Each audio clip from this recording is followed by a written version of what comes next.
Hi guys, welcome to all of you right to exam. Current affairs के आज के session में हम बात करेंगे भारत की नई शिक्षा नीति के बारे में। हाल ही में वित्त मंत्री निर्मला सीतारमण ने शिक्षा के क्षेत्र में कुछ बदलाव करने की घोषणा की है। कोरोना महामारी ने शिक्षा जगत के सामने जो चुनौती खड़ी की है, उसे देखते हुए अब सरकार ऑनलाइन शिक्षा की तैयारी कर रही है। तो अब सबसे पहले बात करेंगे कि कौन कौन सी नई घोषणाएं की हैं। शिक्षा पर नए वादे। ऑनलाइन क्लास के लिए 12 नए चैनल शुरू किए जाएंगे। 3 चैनल पहले से चलते आ रहे हैं। फर्स्ट क्लास से 12th क्लास तक के लिए 1 क्लास 1 चैनल शुरू होगा। मीन्स एक क्लास के लिए एक चैनल उपलब्ध होगा। फर्स्ट क्लास के लिए अलग चैनल, सेकंड क्लास के लिए अलग चैनल। तो इस तरह से टोटल 12 चैनल हमें उपलब्ध कराए जाएंगे। दिव्यांग बच्चों यानी कि डिसेबल्ड चिल्ड्रंस के लिए भी ऑनलाइन क्लास शुरू की जाएगी। अब ये प्रोसेस किस तरह से पूरा किया जाएगा उसे समझते हैं। रेडियो एंड टेलीविजन से भी पढ़ाई होगी। इंटरनेट की बात यहां पर इसलिए नहीं की गई है क्योंकि आज भी अनेक ऐसे स्टूडेंट्स हैं जिनके पास स्मार्ट मोबाइल, कंप्यूटर या फिर लैपटॉप नहीं है, और बहुत से ऐसे क्षेत्र भारत में हैं, गांव हैं, जहां पर इंटरनेट की सुविधा भी उपलब्ध नहीं है। तो कहीं ना कहीं इंटरनेट के माध्यम से अभी स्टूडेंट्स को जोड़ना संभव नहीं है। इसलिए रेडियो और टेलीविजन जो पूरे भारत में जिसकी कनेक्टिविटी उपलब्ध है, इनके माध्यम से स्टूडेंट्स को शिक्षा प्राप्त हो सकती है। साथ ही जो बच्चों का राइट टू एजुकेशन, शिक्षा का अधिकार है, बेसिक अधिकार है, वो उन्हें प्राप्त हो जाएगा। टॉप 100 यूनिवर्सिटीज को ऑनलाइन क्लास की परमिशन दी गई है। हमारे भारत की रैंकिंग के आधार पर जो टॉप 100 यूनिवर्सिटी हैं, उन्हें ऑनलाइन क्लास उपलब्ध कराने की परमिशन दी गई है। मनोदर्पण नाम का कार्यक्रम शुरू करेंगे। एक प्रोग्राम शुरू होगा मनोदर्पण। क्या है इस प्रोग्राम में समझिए। कोरोना महामारी के चलते स्टूडेंट्स के अंदर मानसिक तनाव बहुत ज्यादा बढ़ चुका है। उनके अंदर मेंटलिटी डिप्रेशन बहुत अधिक है। उन्हें अपने भविष्य को लेकर बहुत अधिक चिंता है। तो उनके इस चीज के तनाव को कम करने के लिए एक प्रोग्राम चलाया जाएगा मनोदर्पण। पीएम ई विद्या कार्यक्रम लॉन्च करेंगे। एक प्रोग्राम और शुरू किया जाएगा जिसका नाम होगा पीएम ई विद्या प्रोग्राम। अब इसे पीएम ई विद्या प्रोग्राम में क्या है। पीएम ई विद्या प्रोग्राम के तहत प्रत्येक क्लास के लिए शुरू होगा एक चैनल। हर क्लास के लिए एक चैनल होगा। जून तक होंगे लॉन्च। जून तक इसे लॉन्च कर दिया जाएगा और 1 जुलाई से आपकी फिर से क्लास शुरू हो जाएंगी। एनसीईआरटी उपलब्ध कराएगा कंटेंट, और इसका जो सिलेबस होगा कंटेंट वो आपको कौन उपलब्ध कराएगा। एनसीईआरटी फुल फॉर्म क्या है इसकी, national council of educational research and training. 1961 में इसे फाउंड किया गया था। आपको यह भी याद रखना इंपॉर्टेंट है। 12 चैनलों की जो योजना बनाई गई है, उसके तहत स्कूलों की तरह हर दिन सभी की करीब 6 घंटे की क्लास होगी। आपकी 6 घंटे की क्लास होगी स्कूल की तरह। जैसे आपकी सुबह एक क्लास चलेगी 8 से दोपहर 2 बजे तक, फिर शाम को 7 बजे से रात के 1 बजे तक आपकी क्लास चलेगी। इस तरह से आपकी 3 बार क्लास रिपीट की जाएगी। इनमें रिकॉर्डेड और लाइव दोनों तरह के प्रोग्राम शामिल होंगे। यानी कुछ क्लासेस आपकी रिकॉर्ड होकर के फिर आपको दिखाया सुनाया जाएगा, और कुछ क्लासें ऐसी होंगी कि जो आपकी सीधी लाइव चल लेंगे। इधर आपको टीचर पढ़ाएंगे, इधर आप उन्हें फॉलो करेंगे। एक और मेरी पर्सनल रिक्वेस्ट है कि जैसे ही ये इनिशिएटिव शुरू होगा, आप कोशिश करें कि आप लाइव क्लास में बैठें, क्योंकि लाइव क्लास में आपको कुछ ऐसे भी बेनिफिट मिलेंगे। जैसे आपको कोई समस्या है, कोई क्वेश्चन पूछना है, तो आप अपने टीचर से उसे पूछ सकते हैं, उस क्वेश्चन को कर सकते हैं। इसके लिए गवर्नमेंट आपको कुछ ऐसी सुविधाएं उपलब्ध कराएंगे। हो सकता है आपको कॉलिंग की या मैसेज की सुविधाएं उपलब्ध कराई जाएं। ये चैनल 7 दिन 24 घंटे चलेंगे। अब आपको दिन में 3 बार जब क्लास रिपीट कराई जाएगी तो आपकी 24 घंटे आपकी क्लास हो गई आपकी।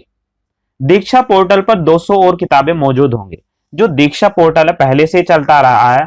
इस पोर्टल आपको 200 और किताबें मौजूद कराई जाएंगी। अभी भी इस पर कुछ किताबें उपलब्ध हैं।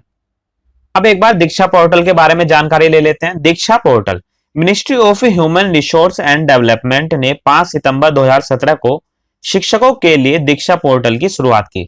मानव संसाधन विकास मंत्रालय ने 5 सितंबर 2017 को क्या मनाते हैं इस दिन हम, टीचर्स डे। तो इसी दिन टीचर्स के लिए दीक्षा पोर्टल की शुरुआत की गई थी। इसका उपयोग शिक्षक प्रोफाइल, समाचार और घोषणा, इन क्लास संसाधन, शिक्षक समुदाय आकलन, शिक्षक प्रशिक्षण सामग्री आदि के लिए कराया जाएगा। यानी टीचर्स के लिए उनकी प्रोफाइल से रिलेटेड उन्हें फॉर्मेशन पहुंचानी है, कोई न्यूज देनी है, वो यहाँ पर उपलब्ध कराई जाएगी। उनके रिसोर्सेज के लिए या फिर उनकी कम्युनिटी के लिए, या उन्हें कोई ट्रेनिंग से रिलेटेड कोई मटेरियल उपलब्ध कराना है, तो वो उन्हें इस पोर्टल पर उपलब्ध कराया जाता है। One nation one digital portal के तहत दीक्षा पोर्टल को और मजबूत बनाया जाएगा। अब तक दीक्षा पोर्टल 5 सितंबर 2017 से लगातार कार्य कर रहा है। तो अब कोशिश की जाएगी कि एक पूरे राष्ट्र को एक ही पोर्टल पर जोड़ा जाए और इसी के तहत दीक्षा पोर्टल का और भी मजबूत किया जाएगा। आने वाले दिनों में इन पर 200 और किताबें क्यूआर कोड के साथ उपलब्ध कराई जाएंगी। अब तक इस पर बहुत सारी किताबें उपलब्ध हैं, क्यूआर कोड के साथ 200 किताबें और उपलब्ध कराई जाएंगी। क्यूआर कोड का मीनिंग बैठता है क्विक रेस्पॉन्स कोड। इसके साथ ही राज्यों से जुड़ी पाठ्य सामग्री भी इस पर उपलब्ध होगी, यानी सभी राज्यों के लिए जो स्टडी मटेरियल है वो यहाँ पर अवेलेबल कराया जाएगा।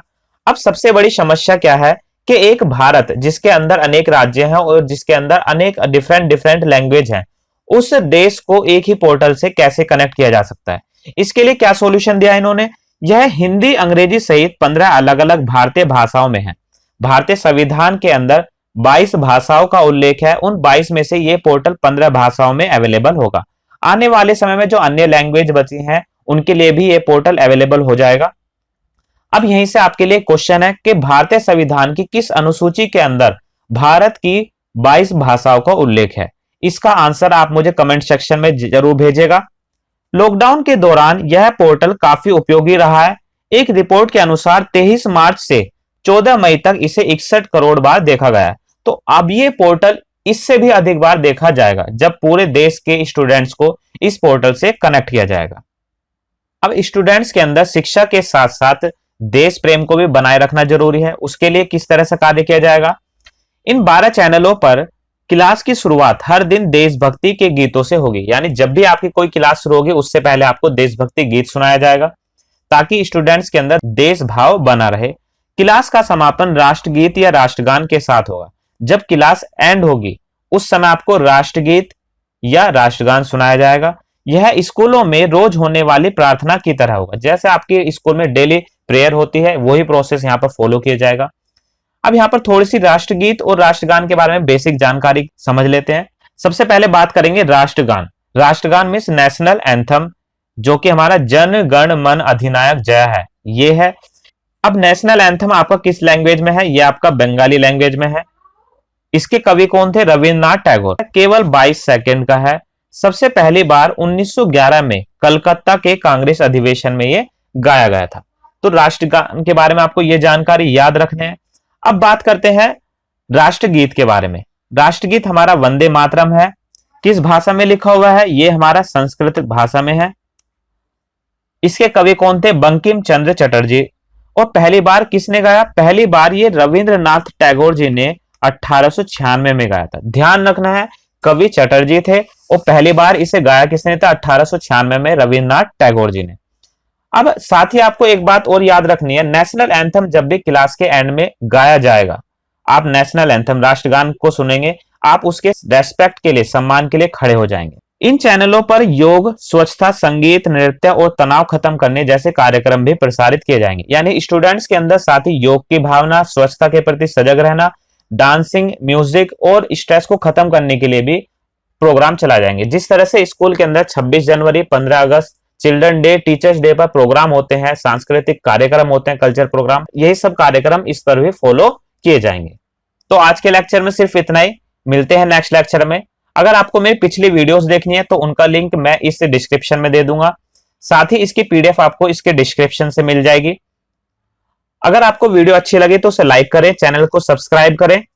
इस वीडियो को अधिक से अधिक अपने दोस्तों और स्टूडेंट्स को शेयर करें ताकि उन्हें आने वाले समय में शिक्षा के क्षेत्र में होने वाले चेंजेस को वो जान सके और इसके लिए तैयार हो जाए। जय हिंद, जय भारत।